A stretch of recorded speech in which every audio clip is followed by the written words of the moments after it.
Hey, this is Rebecca, and you are listening to Resilient by Design. Today, I'm going rogue.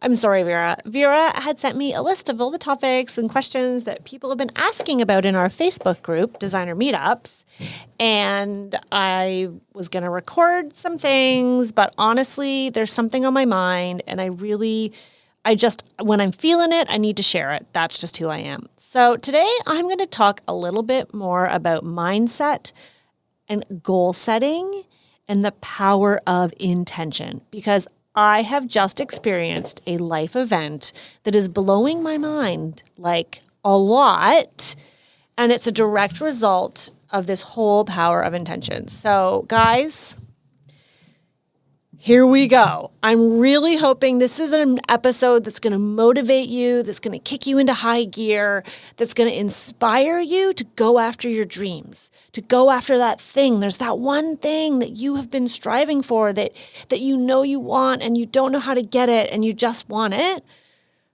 This is the episode for you. All right. I'm Rebecca Hay, and I've built a successful interior design business by trial and error, podcasts, online courses, and so many freaking books. Over the last decade, I've grown from an insecure student to having false starts to careers, and now I'm finally in the place where I want to be. Throughout my journey, it's been pretty obvious that I'm passionate about business and helping other entrepreneurs do the same. Each week, I'll share tangible takeaways from my own experience and the experiences of other badass women to help you build your confidence and change your business. Guys, are you getting sick of working from home and being all by yourself and not getting out and about? That's one of the things we love as designers, right? I know I am. And that's why I've loved coming to the Collective Workspace. It's a co-working space for the design and architectural industry here in Toronto, and membership is totally affordable. You can get an office space for flex starting at $99. Also included in your membership is boardroom rental and podcast booth. That's where I am right now, and I love it. If you guys want to find out more about The Collective, go to thecollectiveto.com. All right. So for those of you who don't know, I love the country. I like to escape the city. It's funny, I live downtown Toronto, or not downtown, but like uptown girl. Ba-da-ba-da-ba-da-ba-ba-ba. Yeah, I'm an uptown girl. And it's busy. The houses are close together. There's some trees, not a ton of green space. It's a bit of a concrete jungle sometimes. The summer's nice, but I find the winter can be really drab. Anyhow, I love the country. I was born in a small town. My family's from a small town, so we spent time going back and visiting family. You know, I grew up with a family cottage. I went to summer camp for 11 summers where I would literally go and live for 10 weeks in a cabin or sometimes in one of those tents that has like a wood base and frame with a canvas on top. That was where when you were a senior at camp, which are like the teenagers before you're too old to be a camper. That's where the seniors got to be because there was no counselors in the tent with you. It was like, whoa, all grown up. And now I think back on it, I'm like, what a way to make living in a tent sexy. How clever, because there weren't enough cabins, but the tent line was the best place to be. It was so cool. Anyhow, I totally digress. I actually talked about this in my podcast interview, and I'm not sure at the time of this airing if it's out, but I was interviewed on the Chaise Lounge podcast with Nick May, and he asked me what my favorite childhood memory was, and I was like, ooh, that's tough. And it just got me thinking about summer camp. So I guess it's just top of mind right now, and summer's coming. Anyhow. So where am I going with this? I love the country, right? Come on, Rebecca, get yours together. I love the country. And for some reason, it's so funny. I grew up really on lakes, right? The summer camp was on a little lake, swimming, water activities, like water skiing, sailing, mostly just painting my toenails on the dock, while reading a YM magazine. But I did spend a lot of time on the lake, and I did canoe trips too. So I'm a lake girl, but at the same time, for some weird reason, and I don't even know, I'm still trying to figure out where this dream came from. I've had this dream of owning property, but like not on a lake, like fields. Like I'm closing my eyes right now. I'm like literally picturing it, like rolling hills, beautiful, big, like a willow tree, like sugar maples, swing from the tree. The family gathers year round because in my experience, a lot of the lake properties I've spent time at were seasonal. So they were just really summer properties and we couldn't do anything there in the winter. And so I have this vision. And I do know that part of this vision comes from when I was younger, a kid, my mom had really close friends and they had a farm. And I remember going up there as a kid. It wasn't actually, maybe it was an operating farm. I actually have no idea. Didn't pay attention. I was like 10. And I remember being so cool being up there in the winter and just playing and there being so much snow. And then they had this big like harvest table inside that we would go in and like have our meals at. And there was a big like roaring fire. It was really cozy. There were like low ceilings. Like it wasn't fancy at all. And I loved it. And that sort of memory of winter. And I think I was there once, which is so interesting. It was so impressionable. It stuck with me. And then like I've just always been drawn to, those movies in Tuscany. Anyhow. You get my point, my picture, whatever. So I've always wanted that. And so a couple of years ago, I did some coaching. I think I did Rachel Hollis. I was listening to her podcast. And then I started listening to other people's podcasts, started reading some books, and then did online coaching. And it was about goal setting. And it was like, you need to close your eyes and picture. And I do this. This is an exercise I do with all of my courses at the very beginning. We have this sort of like meditation exercise where I walk you through visualizing your dream future. And so I did this exercise. I think it was with a Rachel Hollis coaching that I did. And I closed my eyes and I was just picturing like, what would my life be like in a perfect dream world, like 10 years from now in the future. And part of that dream is this country house. It still kept coming up for me. And so I'm like, okay, and then in part of that process of goal setting is writing it down. Anyhow. Fast forward, and then I'll circle back. Fast forward to right now, I literally just put a deposit. So it could blow up in my face. So I'm probably spilling the beans too soon, but that's who I am. I literally just put a deposit with a large sum of cash on acres of farmland north of Toronto. Like, what the what? Who am I? I feel like an adult. It is the most insane thing.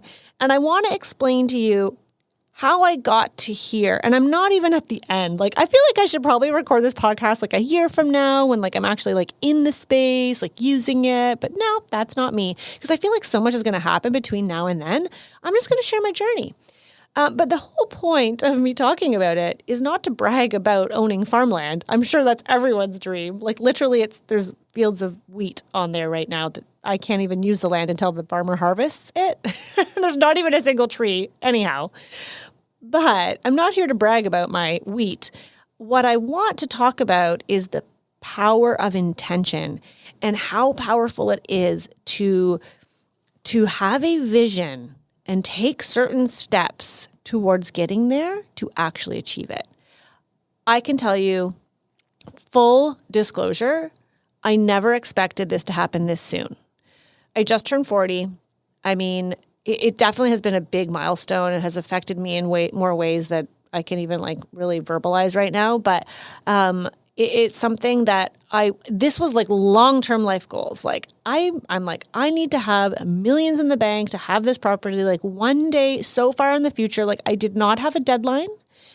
That's the thing with goals. I don't always know that they need to have a deadline. I know some people say that they need to be like specific and measurable and like they have to have a date. But yeah, it's just something that I dreamed of. And it wasn't like in 2021, I'm going to own a farmhouse. But here's what I've done. And I want to just walk you guys through the few steps. And if you're on my email list, you've probably read a little bit about this already. But let's face it, who reads all the emails? And these are the things. And I just want you to listen to this because if there's something in your life that you want to achieve, whatever it is, it could be related to business, personal life, family, travel, whatever.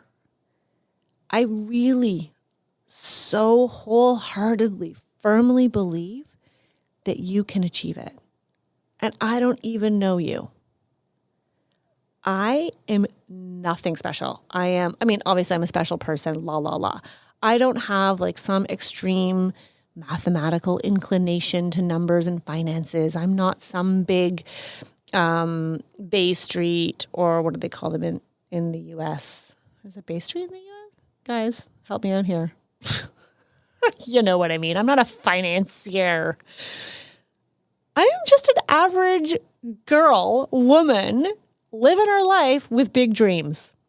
And I never in a million years thought that this would be happening right now. Like, I'm in total freaking shock. When we put the offer, I'm like, we're not getting this. Like, there were 3 other offers. There's no way. I don't have the deepest pockets. This is definitely not us. Well, I guess we overpaid because we got it. Jesus. Here's the thing. Here's what I started to do with intention, okay? It's one thing to have a dream. That's awesome. But to make it a goal, you have to be intentional. And though I did not set a deadline for this particular goal, what I did is this. I created a vision board. Yes, it sounds woo-woo. It probably is, but it freaking works. When I was living in Vancouver, being an actress, going to school for design, all the things, I started vision boarding. And I still have that vision board to this day. And on that vision board, it was the back of it was like a folder. I didn't even have many, I had no money.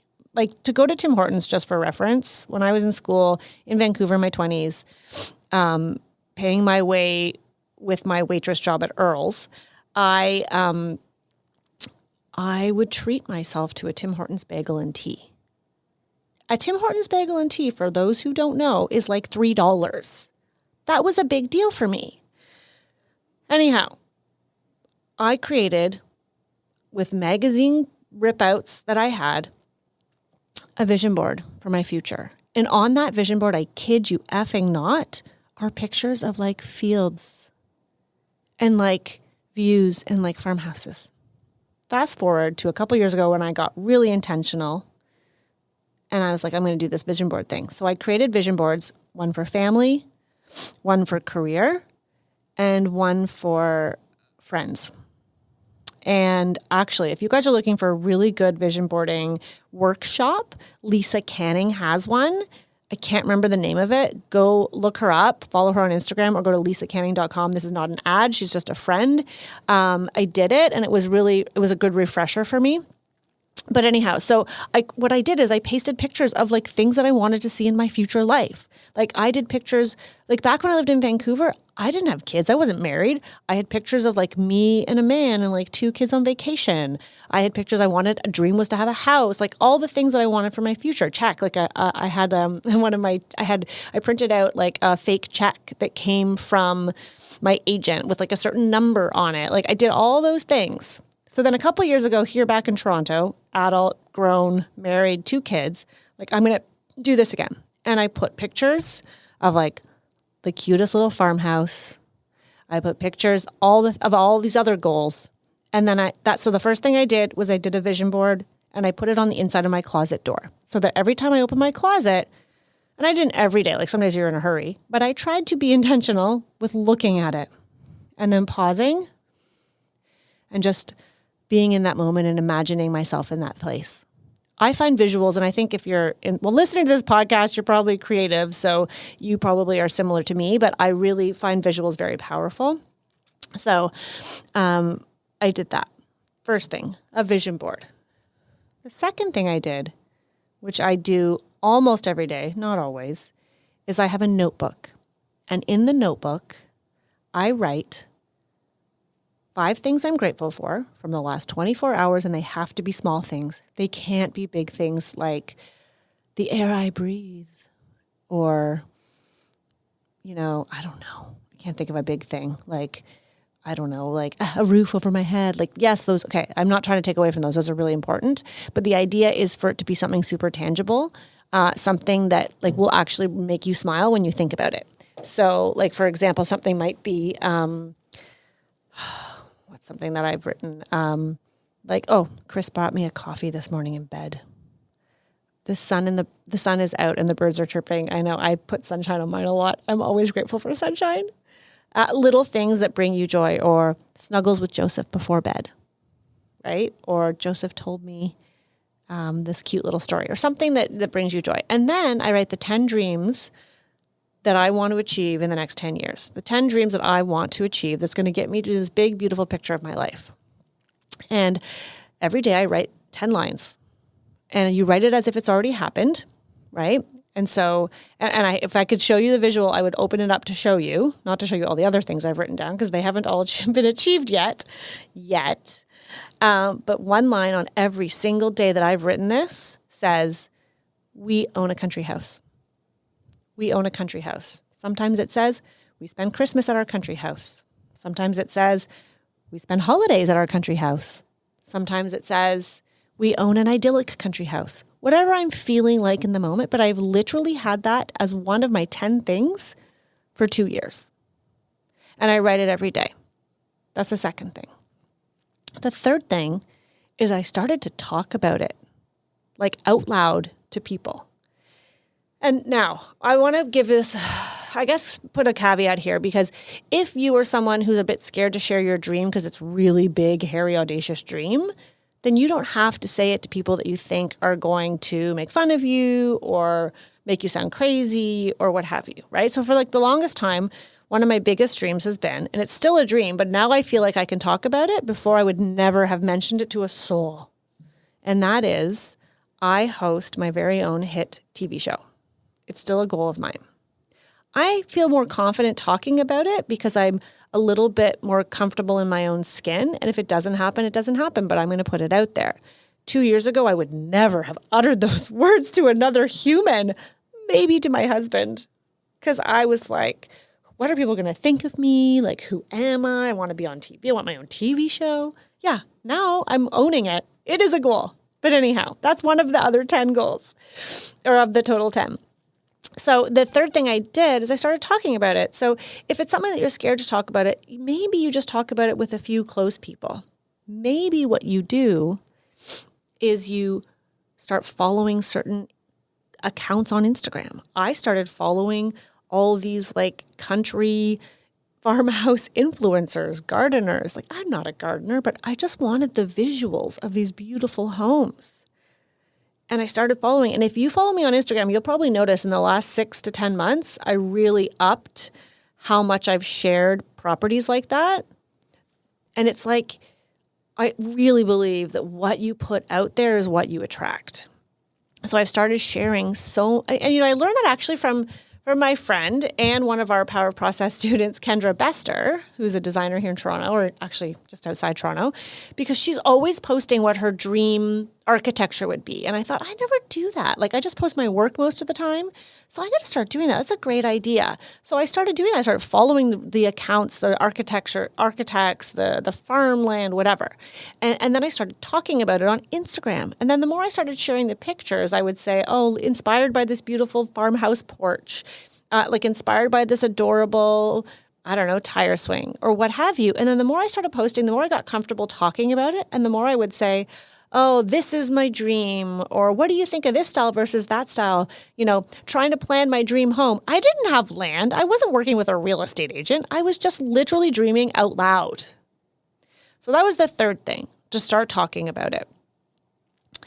And then the last thing I have to say to get me there is listen and look for clues.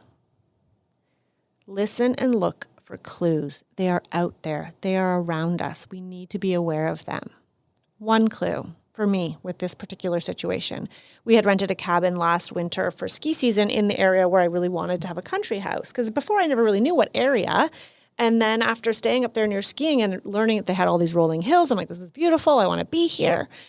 The person who we rented from the Airbnb, who we became friends with, said, oh, if you're ever looking for a place, like, you should reach out to my friend, Elaine. She's a great realtor. And I was like, no, like, that's in our far future. Like, no, okay, thanks. But yeah, whatever. Like, rolling my eyes, kind of like, okay, as if I could afford to buy a place. Okay, fine. First clue kind of sticks out. Okay. Next clue, my brother says, oh, wouldn't it be so great to have like a ski chalet at the hill and like ski in, ski out? And I'm like, yeah, it would be great. I wonder like what those places cost. I started looking, and then a property came up at the ski hill, and or it wasn't really for sale. She was like, oh, for the right price, we'll sell it. And so we went to look at it, my brother and I, as like for a potential private sale. And I was like, oh, it's cute, but wow, it's a lot of money for what it is, and I wouldn't be able to rent it out. And I started to think, I'm like, if I was to do this, I would really need to rent it out so that the income could cover the mortgage. So I was like, I wonder if I could do this. And I started talking about it some more, and I talked about it. And then our neighbor, who's our very good friend, who's also a mortgage broker, was like, you can do that, Rebecca. I'm like, no. I'm sorry. I do not have $1 million sitting in the bank. I cannot do that. Not that the properties are $1 million, but you know what I mean. He's like, yeah, you can do that. You can get approved. Like, blah, blah, blah. And he started crunching, because you know me with numbers, guys. I don't love them. Not my best friend. Not. And so, oh my God, sorry, I paused. I thought the recording stopped. I was like, oh, my whole story is lost. If anyone's still listening, let me know. Anyways, and so he was like, yeah, and so I started looking at properties at like a certain value. And this cute old schoolhouse came up for sale, and I was just looking casually on realtor.ca. I don't know what it is in the US, like MLS, the multiple listing service. I'm like, oh, I really want to go see it. And my husband was like, okay, whatever, you're crazy. Like, this is not going to happen. Like, we can't afford this. That looks like a lot of work, a lot of renovation. Like, he's kind of, if you've met Chris, he's very Polish, glasses half empty type of person. Not that all Poles are like that, but he certainly is. And so he's like the opposite of me. And so I'm like, I'm just going to go see it. So I reached out to the listing agent and I went to see it. And I was like, oh, I kind of got excited. Of course, as a designer, you can always see potential in anything. But the area was a little bit off, and like there was a bit of a sketchy neighbor with like junk in their backyard. And I thought, oh, I don't know. It's a busy road. And so then the person who had rented there, this is a long story. I'm so sorry, guys. I will circle. I'm just trying to like show you how like things happen slowly and how it happened to me, because I feel like you hearing my story might inspire you. And I'm not saying go out and buy property. It could be something completely unrelated. But anyhow, long story short, we ended up calling that real estate agent who we'd originally been referred to and looked at that schoolhouse with her. And she's like, no, this isn't for you. This property isn't for you. We're like, okay, well, let us know if something else comes up. So, of course, she starts sending us things, and then we start to go to look at things. And then we start to warm up to the idea, and we warm up to, and then boom, there was this beautiful little plot of land. She calls us out of the blue one morning at like 8:30. She's like, I just saw the most beautiful property. And we were like, oh, well, we weren't really looking for empty land. We were looking for a cute little house with like 2 bedrooms that we could renovate and like quickly put on Airbnb. And so I'm like, I feel like we have to see this property, Chris. And he was like, yeah, I don't know. Okay, fine. So we go up and he's like, oh no, I have a bad feeling. I'm like, what do you mean? He's like, oh, this is going to be the one. And we went and we were like, oh my gosh, this is amazing. And then we had to do our due diligence. We reached out to the township, and who knows, we might find out that there's a bunch of there's a dump buried underneath that field. So we can look back on this podcast and say, ha, Rebecca. But hey, I'm going to try and be as positive as I can. Those were the clues. The people, when I started talking about this dream that I had, that I put onto paper, and then I started to talk about it, people started to connect me with the right people to get us closer. I would never have just gone out of, this is who I am, okay? I would never have just gone to the bank and been like, can I get pre-approved for a certain mortgage? No, I would have just assumed I couldn't afford it because I don't like numbers and I don't want to, I don't, you know me. And then we put in an offer and it was accepted. And I'm still shell-shocked that this is actually happening. The plan, we'll get to that in another episode. But all of this to say, I feel like I am living a dream right now. And it's not everyone else's dream. And some of you might be thinking that's so ridiculous. Who the heck wants some wheat fields? Well, I did. And I got them. And now I got to figure out what to do with them. But it's just to say that this was one of the 10 dreams I write down every morning. It was not the one that I thought would happen first. Absolutely effing not. I thought for sure I'd be taking my family on safari in South Africa first. That's one of my 10 dreams. Like, I did not. No, not at all. And that's why I think putting a deadline and a due date for certain things is wonderful, but sometimes you just have to let the universe kind of work it out for you. Sorry if it sounds so woo-woo, but it's freaking legit happening to me, guys. It's a legit thing. You put something out there and you talk about something, if you are smart enough to look for the signs, those clues that come at you, you need to seize the opportunity. Because if you don't seize the opportunity, it's going to pass you by. And then you're going to be one of those people that says, I never get things never come my way. Things are hard for me. If you say you never get what you want, guess what? You're never going to get what you want. Life is a self-fulfilling prophecy. If you talk about yourself as if one day I am going to have this thing, I don't have any freaking idea how I'm going to get there.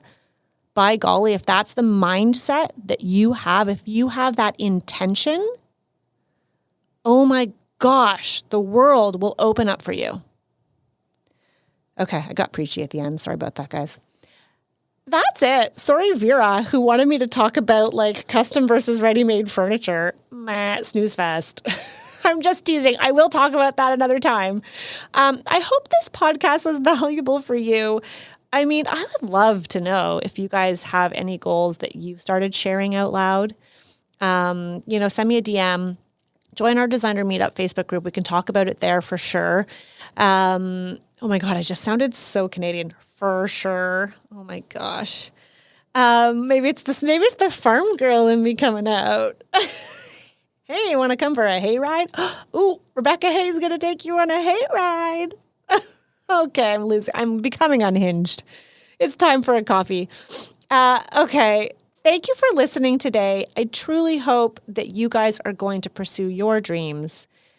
Dream them, write them down, put them on paper, stick them on the wall, and talk about them. Okay, I'll see you guys soon.